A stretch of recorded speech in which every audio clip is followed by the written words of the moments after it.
Na ką, mėlėjai, praūžė Lietuvoje audra, palikusi daug žmonių be elektros, pridariusi daug nuostolių. Aš jau kiemą ir teritoriją šiek tiek susitvarkiau ir reikia pjauti žolę, tačiau elektros nėra, kaip ir pas turbūt daugelį šiuo metu, tačiau žoliai nemotais. Kągi, reikia traukti benzininę žoliapjovę, nes šitas dalykas be elektros kaip ir nelabai veikia. Ne, parsinešiau kibirą elektros, tai yra maitinimo šaltinis, į kurį robotuką ir pajungiau. Beje, maitinimo šaltinis irgi iš GPS meistro, taip kad gyvenimas nestoja, žoliapjovė turi tą elektrą ir užsiimsim toliau žolės pjovimu ir testavimu. Tai šiaip kas įdomu, tai robotukas pasikrovimo metu ima tik tai 79 vatus. Tai realiai 12 valandų užtektų jį krauti. Jisai pasikrauna turbūt kiek daugiau per valandą, o paskui, kai jau pjauna, pasižiūrėsim, kiek čia vatų irgi naudoja, nes elektros reikia šitai GPS antenai ir įkrovimo stoteliai čia signalus matyti siūst pirmyn atgal. Tai ar realu žolę pjauti su batareika, ją kraunant iš kitos batareikos? Tai va, bet tikimės, to elektra atsistatys ir šitą kibirą elektros bus galima grąžinti atgal. Nu kągi, bandykim. Šiandien tikslas mano, kaip sakyto, žolės pjovimo įsitikinti, kaip jisai mato ar nemato atsitiktinai kieme paliktus daiktus. Kadangi krūmus jau, kaip pastebėjom, jisai puikiai mato, puikiai atvažiuoja, nors jie netgi buvo ir nesuvesti į žemėlapį, bet jisai vis tiek jos randa. Tai į žemėlapį suvedus, aišku, kad jisai juos apvažiuos pagal suvestą žemėlapį ir tai atliks žymiai greičiau. Bet jeigu ten GPS signalui esant silpnesniam ar kažkokiam kitom bėdom, jisai galės neįlipti tą krūmą, lyginant su tuo akluoju GPS robotu. Nu ką, bandom važiuoti, žiūrėsim, ar pavyks. Robotukas pasikrovė iki 35%, čia nukrito tik 1%. Važiuokim. Aha, įdomus dalykas. Pirmasis reiškia, robotukas išvažiavo, outputas 0,0. Nors čia lemputė žiba, kažką jisai vartoja, bet turbūt ant tiek mažiau kaip 1 vatą. Gerai, kągi, apsivažiuos perimetrą, pradės šienauti žolę. Tuomet mes jam mesim po kojų atsitiktinai sode paliktų daiktų. Ir matysim, kaip viskas veiks. Robotukas dirba. Nu, jau kurį laiką, ir kas tikrai keista, kad čia output 0 rodo. Tai tikrai ta stotelė ima neįtikėtinai mažai elektros.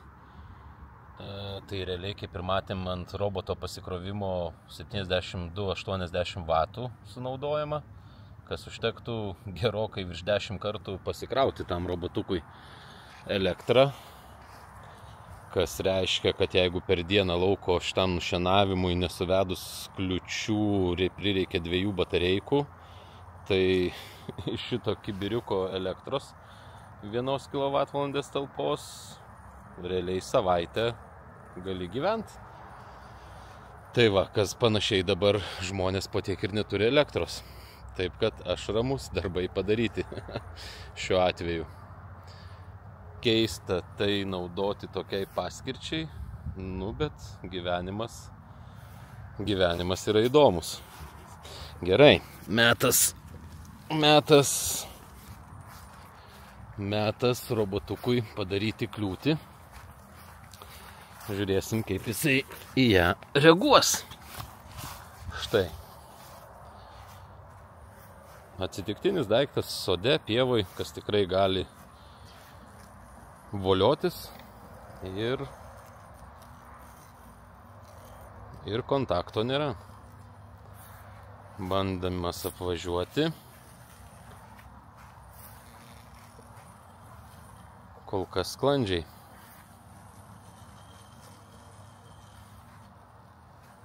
Na, panašu, kad jokių problemų jam nesukėlė ir tai. Na gerai, bandom pasunkinti. Tiesiog štai taip. Arba užpuls, arba nustebins.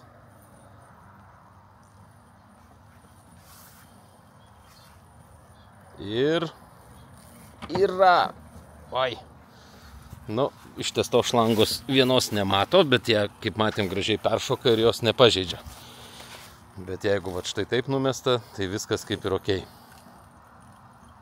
Gerai, sunkinam užduotį. Eime, susirasim kitą daiktą, kuris natūraliai gali voliotis pievai.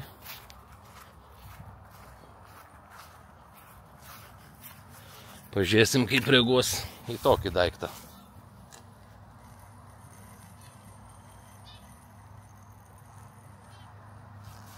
Nu irgi nenori jo užpult. Biški pasimetė. Bet rado apvažiavimą. O toliau šlanga.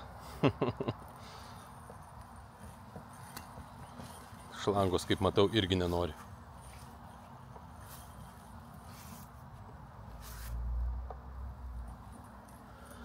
Puikiai, ką aš galiu pasakyti. Tai jeigu taip viską rezimuojant, GPS-niai robotai be kameros tikrai turi vieną esminį dar trūkumą. Tai yra tai, kad esant silpnesniam palydoviniui ryšiui arba sudėtingesniai aplinkai, pavyzdžiui, čia kaip pas mane, kur yra visi šiti medžiai, krūmai, aukšti pastatai, visas perimetras irgi aukštom tujom apsodintas ir visais kitais dalykais. O beje, žiūrėkit, antras išlindo. Nu gerai, tu varyk po obelim pjaut. Tai GPS-niai robotai vis tiek laiks nuo laiko padaro klaidą ir pabėga arba už perimetro, arba į krūmą kokį įsilipa ir panašiai. Nebent jūsų situacija tikrai yra ideali, tai yra kiemas be didelių pastatų, apsuptas, neapsuptas aukštais medžiais ir kitais dalykais, tai tada galbūt aklasis GPS robotas tikrai yra išeitis. Bet jeigu turit situaciją sudėtingą tokią kaip mano, tai tikrai yra būtinas va, toksai su kamera, kuris padeda išvengti kliučių. Ir reiškia išvengti problemų, jeigu yra silpnesnis palydovinis ryšys sudėtingesnėse vietose. Arba dar kas yra privalumas, nu juk tikrai sode pievoj atsitiktinai gali palikti šlangas, purkštuvus ar kitus dalykus. Tai šis tikrai jų neužpuls, po savim nesusikiš, neužstriks. Darbe sėdint ofise tikrai į telefoną negausi žinutės, kad robotas užstrigęs ir jį reikia išvaduoti. Plius jisai, jeigu užvažiuojant tokio daikto, tai jisai savo tais peiliais tikrai ir pažeis dar ir jūsų turtą. Tai išvada tokia, kad tikrai puikus daiktas.